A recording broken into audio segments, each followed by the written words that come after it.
Hi ಎಲ್ಲರಿಗೂ ನಮಸ್ಕಾರ. ನೀವು ನೋಡ್ತಾ ಇರೋ ಇದು ಮೀನಿನ ಮನೆ. ನಾನು ಇವತ್ತು ಮಾಡಿರೋ ಅಂಥದ್ದು ಇದು ಏನು ಅಂದರೆ ಇದು ಓಕೆ, ತುಂಬ ಡೆಕೋರೇಷನ್ ಮಾಡಿ ನಾನು ಒಳಗಡೆ ಇಟ್ಟಿದ್ದೀನಿ. ಮೀನುಗಳಿದ್ದಾವೆ, ಸಣ್ಣ ಸಣ್ಣ ಮೀನುಗಳು ಕಾಣಿಸ್ತಾ ಇರ್ಬೋದು ನಿಮಗೆ. ಕರೆಕ್ಟಾಗಿ ನೋಡ್ಲಿಕ್ಕೆ ಅದು ಬೆಳಕಿಗೆ ಕಾಣಿಸ್ತಾ ಇಲ್ಲ ಕರೆಕ್ಟಾಗಿ, ನಿರ್ಲು ಬೇರೆ ಬಿದ್ದಿದೆ. ಓಕೆ, ತುಂಬ ಚೆನ್ನಾಗಿದೆ. ಬೆಳಗ್ಗೆ ಬಿಸಿಲು ಬರುತ್ತೆ ಮತ್ತು ಮಧ್ಯಾಹ್ನ ಆಯಿತಾ 12 ಗಂಟೆ ಆದಮೇಲೆ ನೆರಳು ಬರುತ್ತೆ.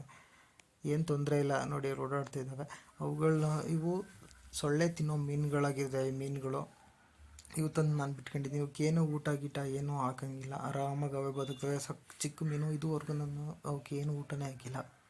ಈ ಅಕ್ವೇರಿಯಂ ಎಲ್ಲ ಆದರೆ ತುಂಬ ಅವಕ್ಕೆಲ್ಲ ಫುಡ್ಡೆಲ್ಲ ಹಾಕಬೇಕು, ಬಟ್ ಇದನ್ನು ಹಾಕೋಂಗಿಲ್ಲ. ಚೆನ್ನಾಗೇ ಬೆಳ್ಕೊತವೆ, ಏನು ತಲೆ ಕೆಡಿಸ್ಕೊಳ್ಳೋಂಗಿಲ್ಲ. ಬಟ್ ಇವೇನು ಅಂದರೆ ಇನ್ನೊಂದು ಮೈಂಡ್ ಫ್ರೆಶ್ ಮಾಡೋ ಅಂಥ ಮೀನುಗಳು. ಇವನ್ನ ನಾವು ಬೆಳಗ್ಗೆ ಸಂಜೆ ಬೇಜಾರಲ್ಲಿದ್ದಾಗ ಅಥವಾ ಏನೋ ಚಿಂತೆಯಲ್ಲಿದ್ದಾಗ ಸುಮ್ಮನೆ ಆರಾಮಾಗಿ ಒಂದು ಸ್ವಲ್ಪ ಹೊತ್ತು ಕೂತ್ಕೊಂಡು ಆ ಮೀನುಗಳು ನೋಡ್ತಾ ನಮ್ಮ ಮೈಂಡ್ ಫ್ರೆಶ್ ಆಗುತ್ತೆ. ಹಾಗಾಗಿ ನಾನು ತಂದು ಬಿಟ್ಕೊಂಡಿದ್ದೀನಿ, ನನಗೆ ಬೇಕಂತ. ನನಗೆ ತುಂಬಾ ಇಷ್ಟ ಈ ಥರ ಎಲ್ಲ ಮಾಡೋದು, ಗಿಡ ಬೆಳೆಸೋದು, ಈ ಥರ ಮೀನುಗಳನ್ನ ನೋಡ್ಕೊಳ್ಳೋದು ಇಷ್ಟ. ಸ್ವಲ್ಪ ಚೆನ್ನಾಗಿರುತ್ತೆ, ಹೀಗಾಗಿ ಈ ಥರ ಮಾಡಿದ್ದೀನಿ.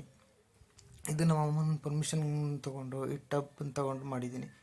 ಈ ವಿಡಿಯೋ ನಿಮಗೆಲ್ಲ ಇಷ್ಟ ಆದರೆ ಲೈಕ್ ಮಾಡಿ, ಶೇರ್ ಮಾಡಿ. Thank you.